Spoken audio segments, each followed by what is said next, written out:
Mon premier souvenir est si pâle, si symbolique, que je crains de l'avoir reconstitué ou inventé de toutes pièces, à la suite de propos tenus par mes parents devant moi quand j'avais 5 ou 6 ans.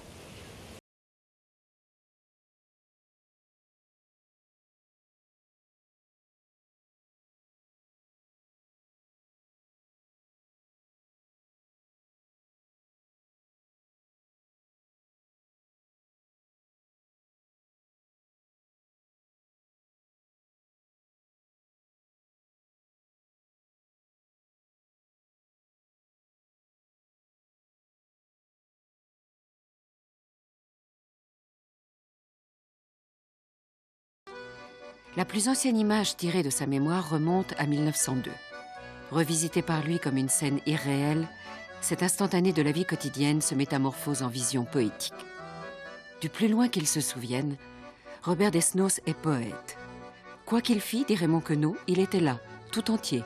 Il n'était pas l'écrivain, le journaliste, l'agent de publicité ou le critique cinéma. Il était Desnos, poète.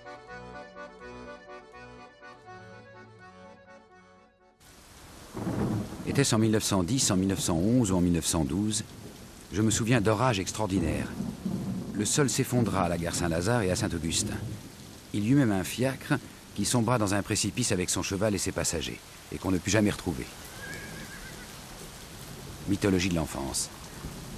Je songe à cette voiture enterrée en plein Paris avec ses 4 occupants, et que des archéologues exhumeront peut-être dans les siècles futurs. Elle fait partie d'un musée imaginaire avec l'autobus qui tomba dans la Seine, derrière Notre-Dame, et cette locomotive qui, ayant défoncé la gare Montparnasse, resta suspendue au-dessus de la place de Rennes. 21 février 1944, veille de son arrestation par la Gestapo. Dernière page de son bref journal, dédié au quartier moyenâgeux et populaire de sa petite enfance. Notez aussi les charmes de la rue de la Verrerie, les marchands de cierges, les petits ateliers de mécanique où la limaille jaillissait parmi les étincelles bleues. Importance de l'enseigne John Tavernier, le fabricant de bonbons de la rue du Cloître Saint-Méry. La construction des nouveaux magasins du bazar de l'Hôtel de Ville. Le mendiant à l'angle de la rue Saint-Bon. La crèmerie de la rue Mangin. La rue Saint-Martin.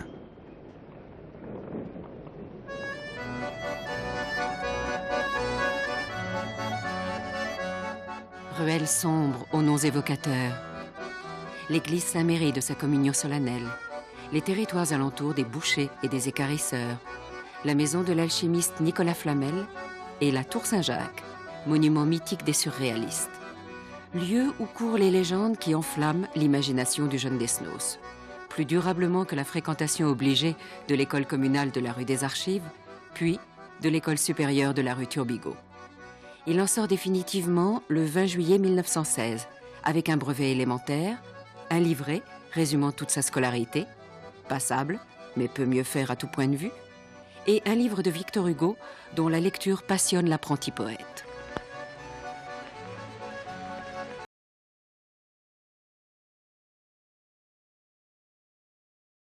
Hostile à l'esprit cocardier de l'époque. Il a 14 ans à la déclaration de la Première Guerre mondiale. Hostile également à la cellule parentale.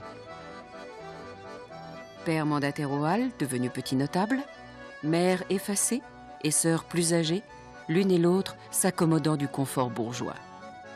Robert Desnos, qui écrit déjà ses rêves et des poèmes, quitte à 16 ans la route du devoir tout tracé de sa famille. 1917-1918, petit métier, commis droguiste ou rédacteur de prospectus pharmaceutiques. Vie matérielle difficile. Ça ne changera guère jusqu'à ses activités radiophoniques des années 33-39. Vie précaire, mais vraie liberté. Maître mot de son existence et de son œuvre, quand survient l'armistice de 1918. Philippe Soupeau, vous veniez d'avoir 20 ans à la fin de la guerre 14-18. Quel était l'état d'esprit d'un jeune poète au lendemain de ces années de carnage? Un grand dégoût. Parce qu'il faut bien vous penser que les jeunes se trouvaient complètement divisés. C'est-à-dire qu'il n'y avait plus entre les générations de contact. Et nous étions absolument révoltés par l'indifférence des gens après la guerre.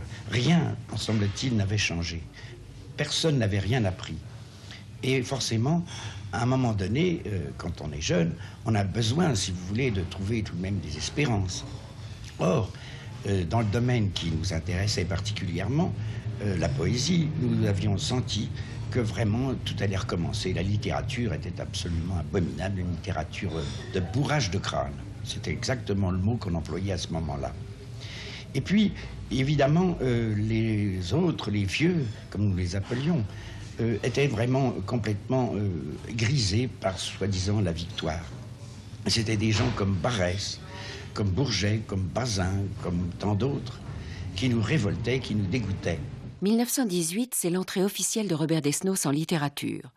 Premier poème écrit à 15 ans, publié dans la Tribune des Jeunes d'Henri Barbus. 1919, Desnos obtient une place de secrétaire dans une petite maison d'édition, une carte de lecteur à la Bibliothèque nationale et fréquente les bouquinistes. Il évolue au cœur des livres et se forge une culture d'autodidacte très étendue. Il navigue librement, sans hiérarchie scolaire, de Victor Hugo à Nerval, d'Apollinaire à Sade, de Lautréamont à Rimbaud, en se souvenant des feuilletons illustrés de son enfance, les mystères de Paris, les pieds nickelés, du cinéma balbutiant et stupéfiant comme ce binétoscope signé Émile Cole.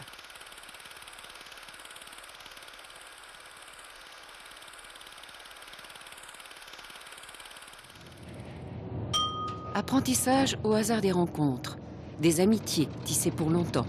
Janson, Salacrou, Limbourg, Prévert, dans les cafés et les discussions, pour sa part plus littéraire que strictement politique. Sa grande question est et sera: quand les hommes se comprendront-ils individuellement? Il observe le spectacle de la rue, source inépuisable d'inspiration.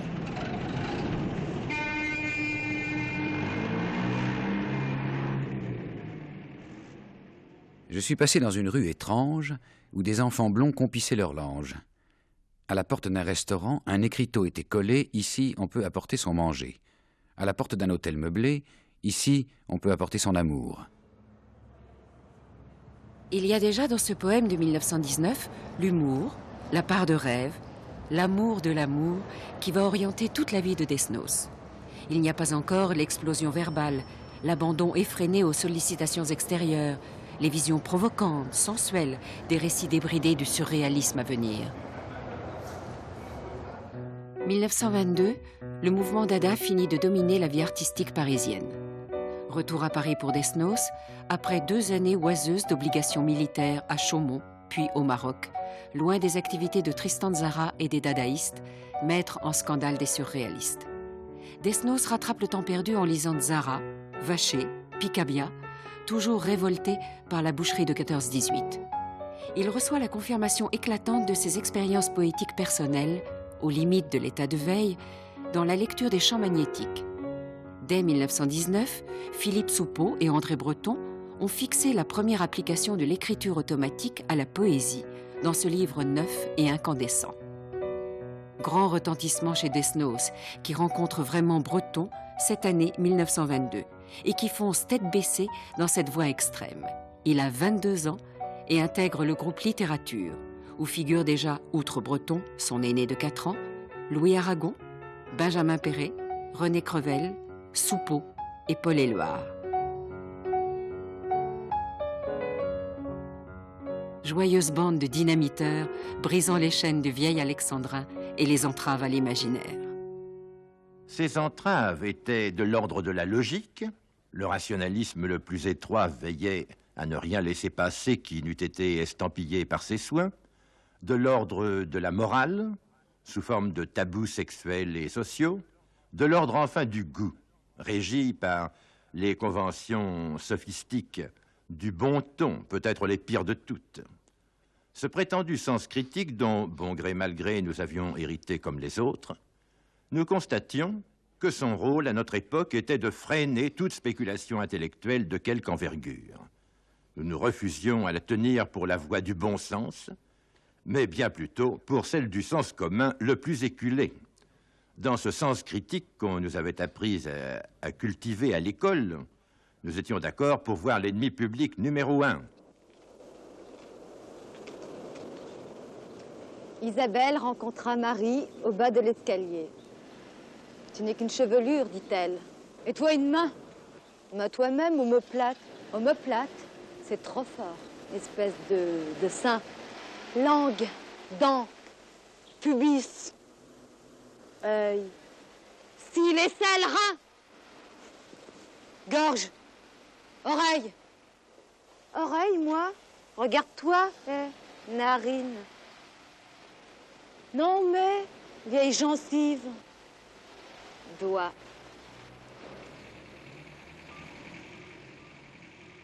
Poème de 1923, extrait d'une série Langage cuit, qui signifie que le vieux langage est mort.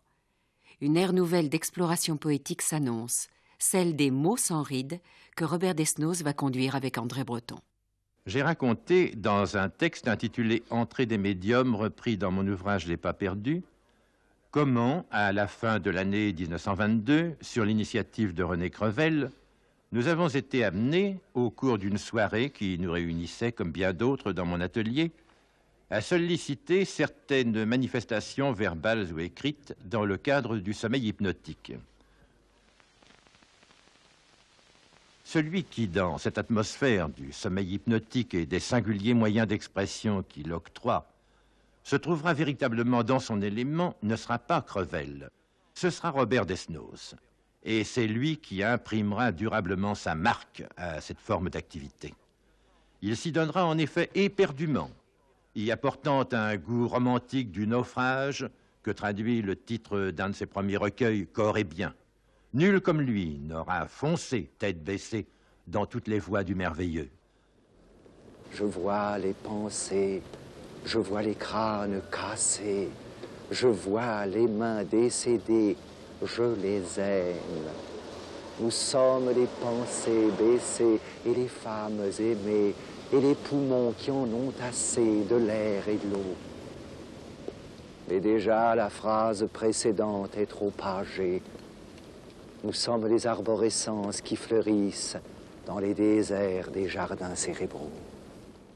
Tous ceux qui ont assisté aux plongées journalières de Desnos dans ce qui était vraiment l'inconnu ont été emportés dans une sorte de vertige. Tous ont été suspendus à ce qu'ils pouvaient dire, à ce qu'ils pouvaient tracer fébrilement sur le papier. Je pense en particulier à ces jeux de mots d'un type lyrique tout à fait inédit qu'il fut longtemps en mesure de faire se succéder à un rythme tenant du prodige. L'argot de Rose, c'est la vie, n'est-ce pas l'art de transformer en cigogne les signes? Les lois de nos désirs sont des dés sans loisir. Rose, c'est la vie n'est pas persuadée que la culture du moi puisse amener la moiteur du cul. Croyez-vous que Rose, c'est la vie connaisse ces jeux de fous qui mettent le feu aux joues? Ces jeux de mots se donnaient pour le produit d'une communication télépathique avec Marcel Duchamp, alors à New York. Ce en quoi ce prodige a surtout consisté, c'est dans le pouvoir qu'a montré Desnos de se transporter à volonté, instantanément, des médiocrités de la vie courante en pleine zone d'illumination et d'effusion poétique.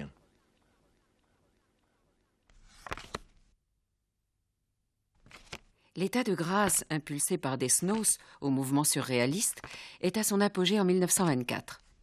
André Breton, dans le journal littéraire du 5 juillet, salue l'un des 3 fanatiques de première grandeur, avec Picasso et Freud, capable de modifier d'une manière décisive les mœurs et la vie. Et il ajoute « Desnos lit en lui à livre ouvert et ne fait rien pour retenir les feuillets qui s'envolent au vent de sa vie. »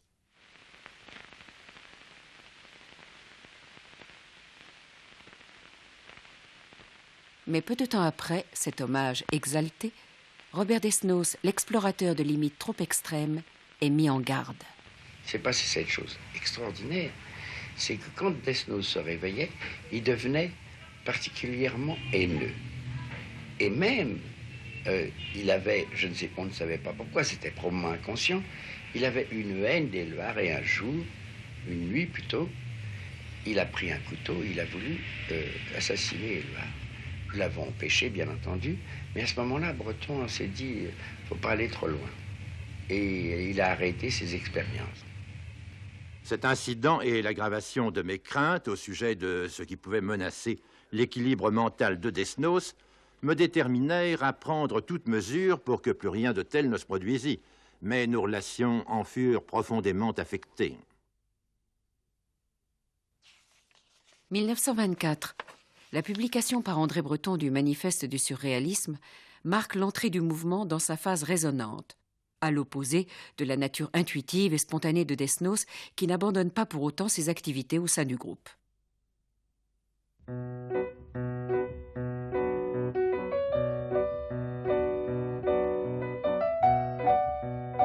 Lettres ouvertes, tracts, provocations. À la première de la pièce de théâtre de Raymond Roussel, L'Étoile au front, Desnos gifle un protestataire l'accusant d'être la claque. « Et vous, vous êtes la joue », réplique-t-il.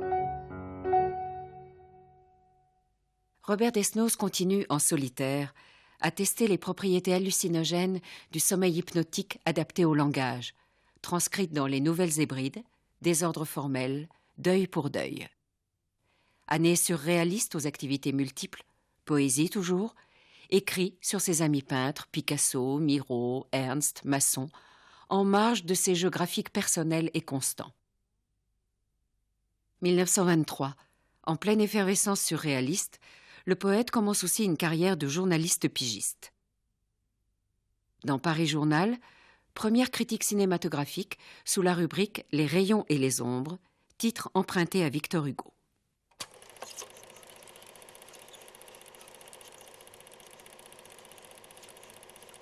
Pour nous seuls, les frères Lumière inventèrent le cinéma. Là, nous étions chez nous. Cette obscurité était celle de notre chambre avant de nous endormir. L'écran pouvait peut-être égaler nos rêves. 3 films n'ont pas été inférieurs à cette mission. Fantomas, pour la révolte et la liberté, Les Vampires, pour l'amour et la sensualité, Les Mystères de New York, pour l'amour et la poésie.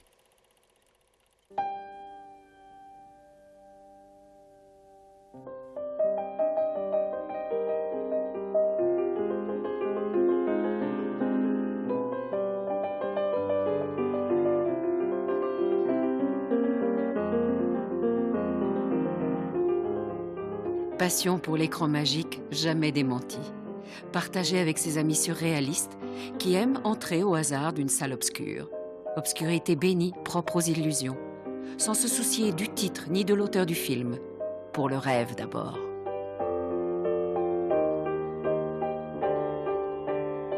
Ces hommes et ces femmes rassemblés sous la queue de la comète du projecteur ne soumettent pas en vain leur vie à la comparaison avec celle aussi réelle des héros apparus. Le rêveur assis est emporté dans un nouveau monde, auprès duquel la réalité n'est que fiction, peu attachante. Opium parfait. Le cinéma nous entraîne alors loin des soucis matériels, nous donne la parfaite indifférence génératrice des grandes actions, des découvertes sensationnelles, des pensées élevées.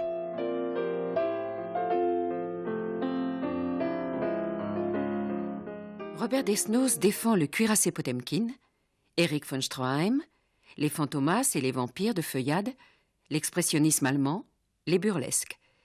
Il n'aime ni Abel Gance ni Marcel L'Herbier, trop suffisants à son goût. Il résiste longtemps au cinéma parlant, la poésie des sous-titres lui manque.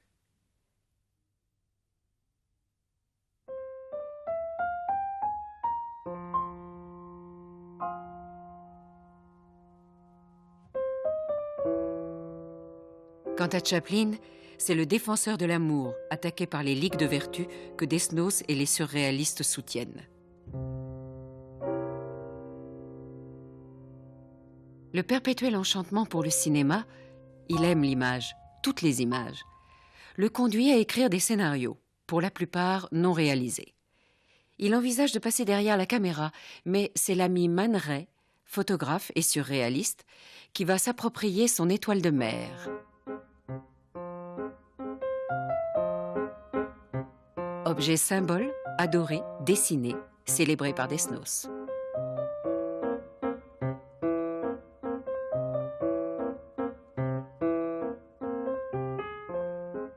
Je possède une étoile de mer issu de quel océan, achetée chez un brocanteur juif de la rue des Rosiers, et qui est l'incarnation même d'un amour perdu, et dont sans elle je n'aurais peut-être pas gardé le souvenir émouvant. C'est sous son influence que j'écrivis, sous la forme propice aux apparitions et aux fantômes d'un scénario, ce que Man Ray et moi reconnûmes comme un poème simple comme l'amour, simple comme le bonjour, simple et terrible comme l'adieu.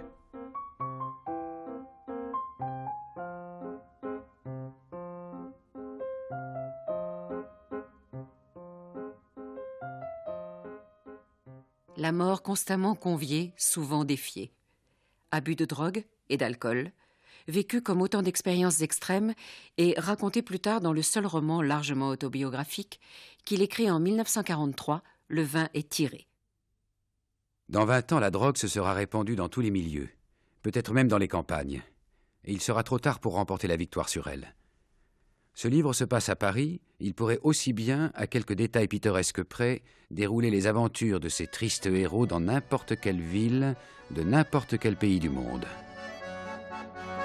1925-1930. Les vieux démons des Nuits Blanches sont propices à la frénésie d'écriture, poèmes, dessins, automatiques et ininterrompus. Desnos reprend ses déambulations dans Paris, le jour à la recherche d'objets et de pacotille que son regard transforme, la nuit avec son ami Georges Malkin. Nous parlions de nos promenades, de nos marches, plutôt dans Paris la nuit. Et il lui arrivait de me parler, de me faire un discours, de me dire quelque chose de très long en alexandrin. Ça pouvait durer 1 heure. Ça, je dois dire que je n'ai pas rencontré d'autres exemples du genre. Sans hésitation, sans arrêt, sans réflexion, il parlait en alexandrin à volonté.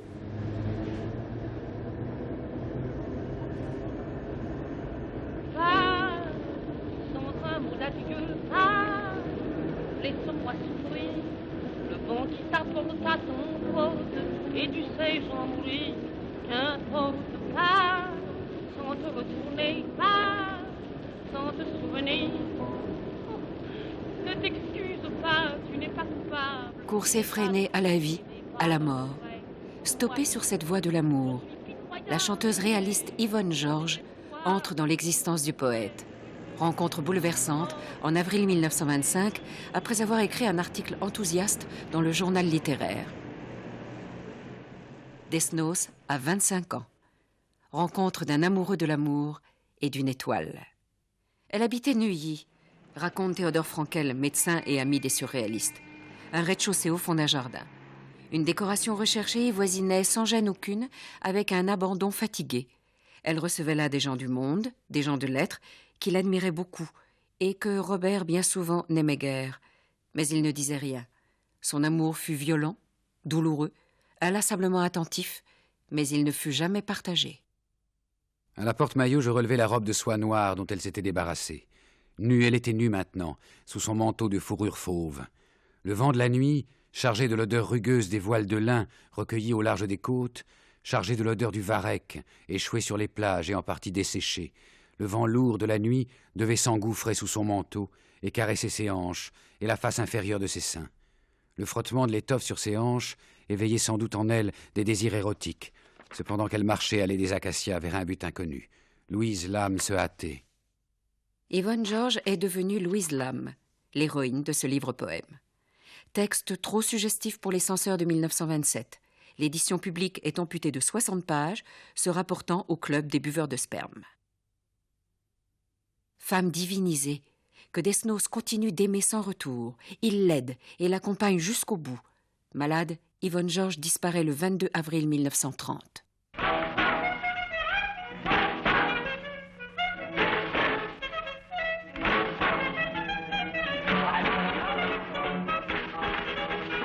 1925. Robert Desnos quitte sa chambre de bonne de la rue de Rivoli pour la rue Blomet et l'ancien atelier de Masson et Miro.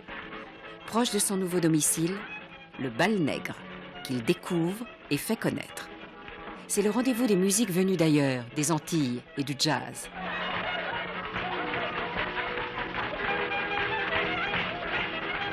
Il signe des chroniques pour la Gazette de Paris, Commune, Europe, et fait preuve, comme en matière de cinématographe, d'un jugement sans faille pour la musique de Django Reinhardt, Duke Ellington, Ted Levis, les voix de Sophie Tucker, Lee Morse, Fréhel. Cette activité journalistique intense vaut à Desnos la réprobation de Breton, réservée à l'égard de tout travail faisant obstacle à la recherche surréaliste. «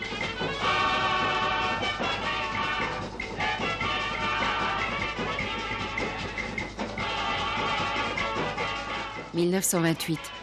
Desnos, toujours journaliste, traverse l'Atlantique pour le congrès de la presse latine qui se tient à La Havane. Ouverture curieuse sur un autre monde.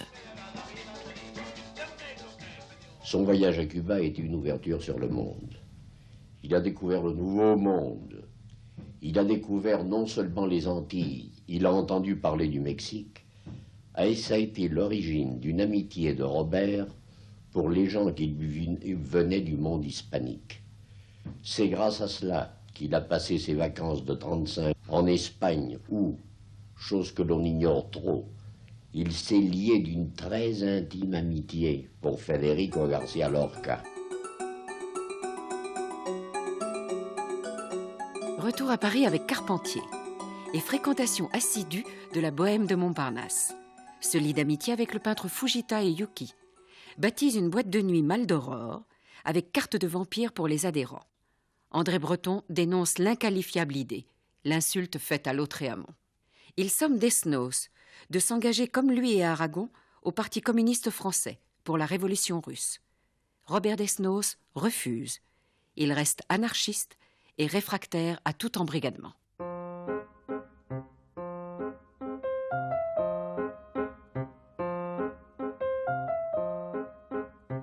Fin de l'été 1929. Robert Desnos n'appartient plus au mouvement surréaliste. André Breton officialise l'exclusion dans le second manifeste. La fracture de l'amitié se dessinait déjà en 1923, un an après la rencontre décisive avec Breton, dans cette lettre jamais expédiée par Desnos à son vrai destinataire. Blessé, bien au-delà de l'amour-propre, Robert Desnos co-signe avec Georges Bataille Un cadavre, pamphlet d'une violence inouïe contre son ex-ami. Participent à la mise à mort Philippe Soupeau, Antonin Artaud, Georges Ribemont de Seigne, Jacques Prévert, Michel Léris, Raymond Queneau et Roger Vitrac. Desnos rédige ensuite seul un troisième manifeste du surréalisme. Le surréalisme tel qu'il est formulé par Breton est un des plus graves dangers que l'on puisse faire courir à la libre pensée. Et je proclame ici André Breton tonsuré de ma main, déposé dans son monastère littéraire, sa chapelle désaffectée. Et le surréalisme tombé dans le domaine public, à la disposition des hérésiarques, des schismatiques et des athées. Et je suis athée. « 1929, c'est l'année de la Grande Dépression mondiale. C'est aussi pour Robert Desnos, et jusqu'en 1933, les années de pauvreté qui reviennent. Les journaux le font moins vivre. Le jour, il accepte un travail de gérant d'immeuble qu'il exècre pour mieux écrire au long des nuits « The Night of Loveless Nights ». Coucher avec elle pour le sommeil côte à côte, pour les rêves parallèles, pour la double respiration. Coucher avec elle pour l'ombre unique et surprenante, pour la même chaleur, pour la même solitude. Coucher avec elle pour l'aurore partagée, pour le minuit identique, pour les mêmes fantômes. Coucher avec elle pour l'amour absolu, pour le vice, pour les baisers de toute espèce. Coucher avec elle pour un naufrage ineffable, pour se prostituer l'un à l'autre, pour se confondre. Coucher avec elle pour se prouver, et prouver vraiment que jamais n'a pesé sur l'âme et le corps des amants le mensonge d'une tâche originelle.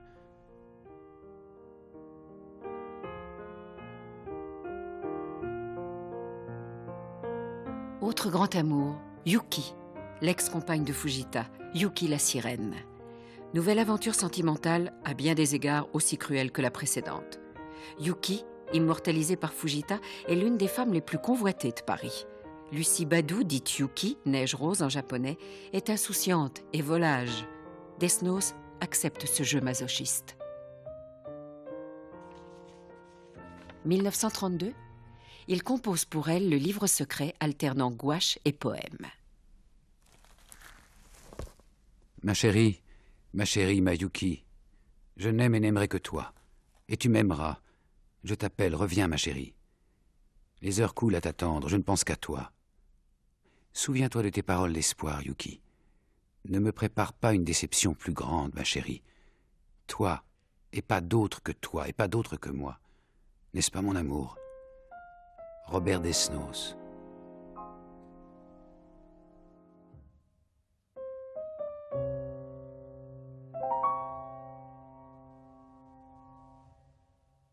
La leçon quotidienne de culture physique, faite spécialement pour nos auditeurs par le professeur attaché à Radio Globe. Nous la reprendrons demain à la même heure. Ne quittez pas l'écoute. Et voici le quart d'heure confidentiel du ténor sans voix. Quart d'heure de charme pour vous, mesdames. Quart d'heure de rêve pour vous, mesdemoiselles. Quart d'heure de récréation pour vous, messieurs. Quart d'heure de douceur pour vous tous, mesdames, mesdemoiselles, messieurs, puisqu'il vous est offert par Peau Douce, le savon au pamplemousse qui mousse sur vos frémousses. Si Peau Douce m'était offert, j'y prendrais un plaisir extrait. Et alors, c'est l'époque, Robert s'amusait follement à faire des jingles. Les chefs-d'œuvre de Robert ont été la cantonine, qui a envahi Paris, et je lui avais donné le thème d'une chanson de la Révolution mexicaine, la cucaracha. Tout Paris a sifflé la cantonine à cause de cela. Le vin de frileuse, dont Desnos avait fait les paroles sur une vieille chanson française, et le vermifuge lune. Desnos trouve dans la radio des similitudes avec certains principes surréalistes. Écoute solitaire, disponibilité de l'imagination individuelle.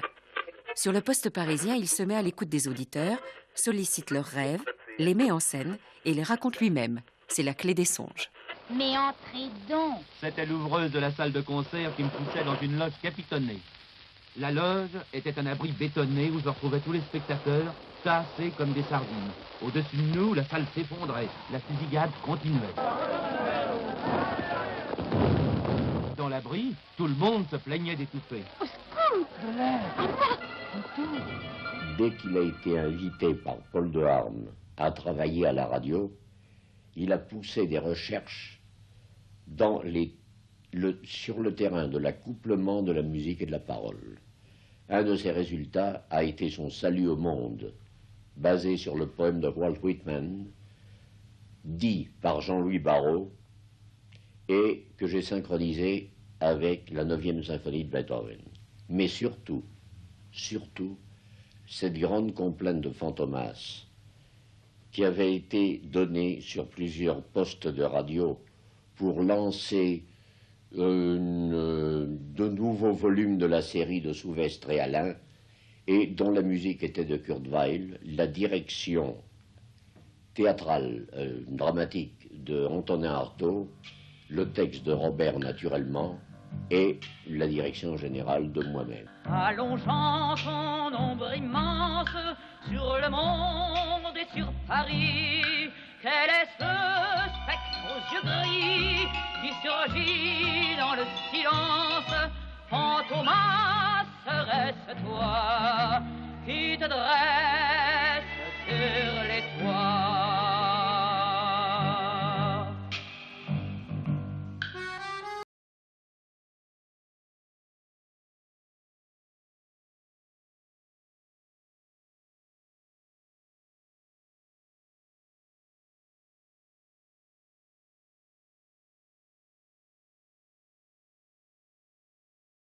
Dit Brassailles, tapissé de toiles abstraites et de peintures naïves, rempli de disques, où en permanence l'immense table rustique est chargée de bouteilles et de victuailles pour accueillir les visiteurs. Son œuvre poétique est moins prolifique. Ses textes à chanter pour Fréhel et les poèmes pour les enfants de Paul de Harme et Darius Milhaud sont écrits dans cette période faste. Je rapporte de Tolède pour le donner à Tristan un lion très épatant qui marche sur des roulettes. Le chat qui ne ressemble à rien, aujourd'hui ne va pas très bien. Il va visiter le docteur qui lui ausculte le cœur. Votre cœur ne va pas bien, il ne ressemble à rien. Il n'a pas son pareil de Paris à Créteil. Il va visiter sa demoiselle qui lui regarde la cervelle. Votre cervelle ne va pas bien, elle ne ressemble à rien. Elle n'a pas son contraire à la surface de la terre. Voilà pourquoi le chat qui ne ressemble à rien est triste aujourd'hui et ne va pas bien.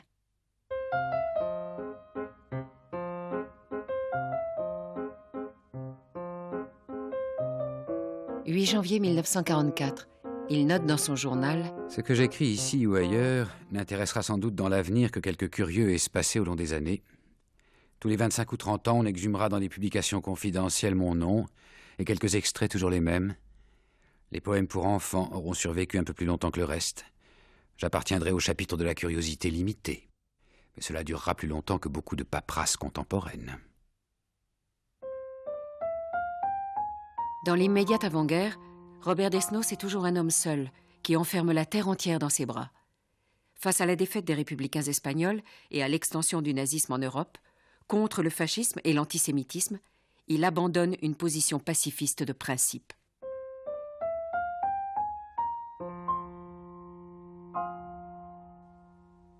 Septembre 1940. Après la débâcle, il est démobilisé. Son ami Henri Janson, rédacteur en chef à Aujourd'hui, l'embauche comme rédacteur. 3 mois plus tard, Janson est arrêté. Aujourd'hui passe à la collaboration. Le nouveau directeur, Georges Suarez, met fin à La Revanche des médiocres, la rubrique de Desnos, qui épinglait toutes les compromissions avec l'occupant. Le poète se retrouve exilé de page en page, critique de livres ou de disques, dans laquelle la direction l'enferme. Sa signature se fait plus rare au fil des mois. Pour sa survie financière et pour les renseignements qu'il communique à la résistance au sein du réseau Agir, Desnos se maintient dans ce journal collaborationniste jusqu'à son arrestation. 3 mars 1941. Les messages qu'il glisse encore, mine de rien, dans ses articles, sont clairs.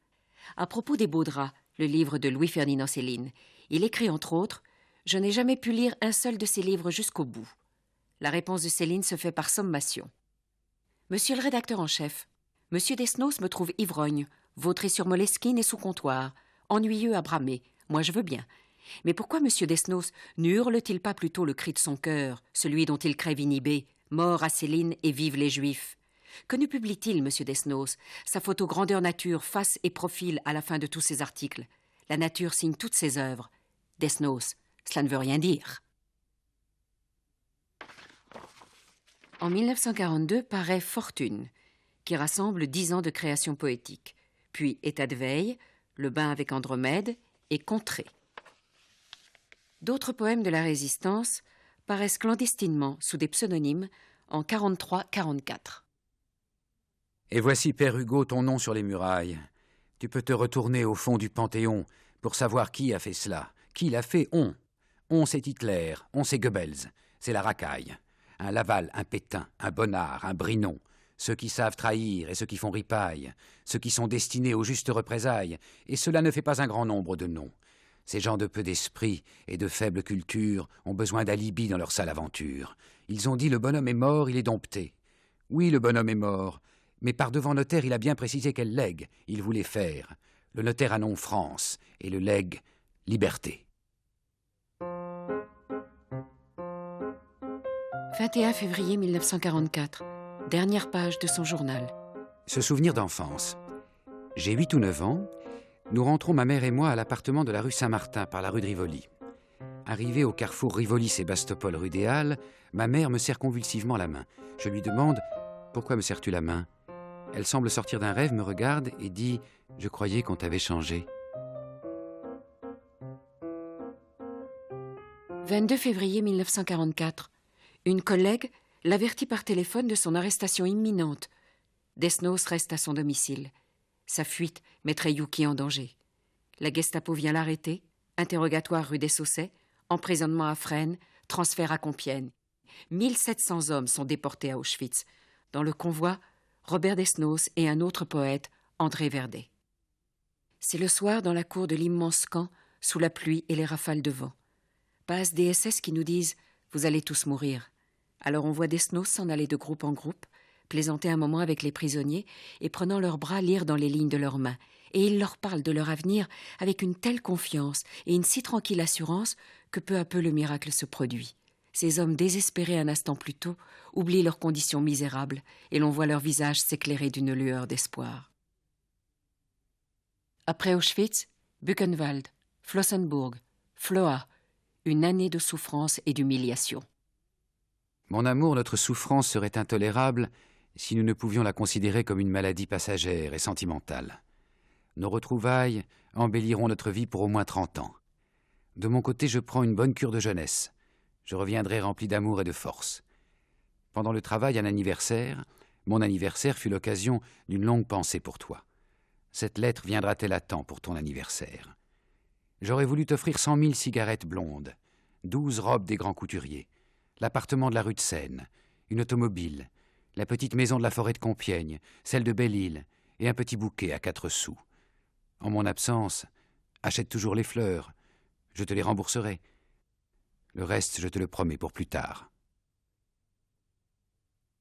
14 avril 1945. Fuyant l'avancée des troupes alliées, les nazis de Floa jettent sur les routes des milliers de prisonniers. Le 8 mai, une poignée d'entre eux parvient en Tchécoslovaquie, au camp de Terezín. À ce moment, je lis sur la feuille de température le nom de Robert Desnos. Je me souvenais que j'avais lu, avant la guerre, traduit en tchèque, des poésies des noms de ce nom-là. Ça ne me semblait pas possible. J'aimais beaucoup ces poésies. Je suis allé à la baraque numéro 2 et là j'ai trouvé un homme qui était couché sur sa paillasse en papier. Il ressemblait tout à fait à une photographie que j'avais vue dans le livre Nadja du poète surréaliste André Breton. Je m'approchais de lui et je lui posais la question. Connaissez-vous le poète Robert Desnos? Je n'oublierai jamais son regard à ce moment. Cette question tombait sur lui comme le soleil.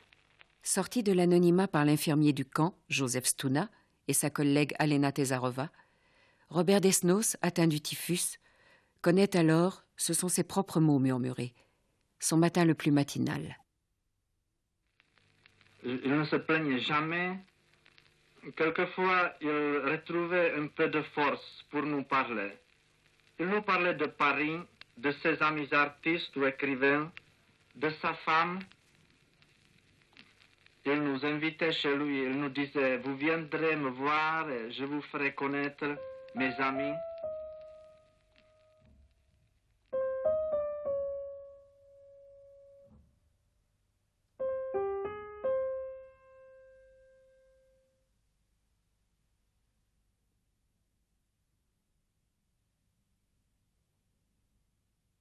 J'ai tant rêvé de toi qu'il n'est plus temps sans doute que je m'éveille. Je dors debout, le corps exposé à toutes les apparences de la vie et de l'amour. Et toi, la seule qui compte aujourd'hui pour moi, je pourrais moins toucher ton front et tes lèvres que les premières lèvres et le premier front venu. J'ai tant rêvé de toi, tant marché, parlé, couché avec ton fantôme,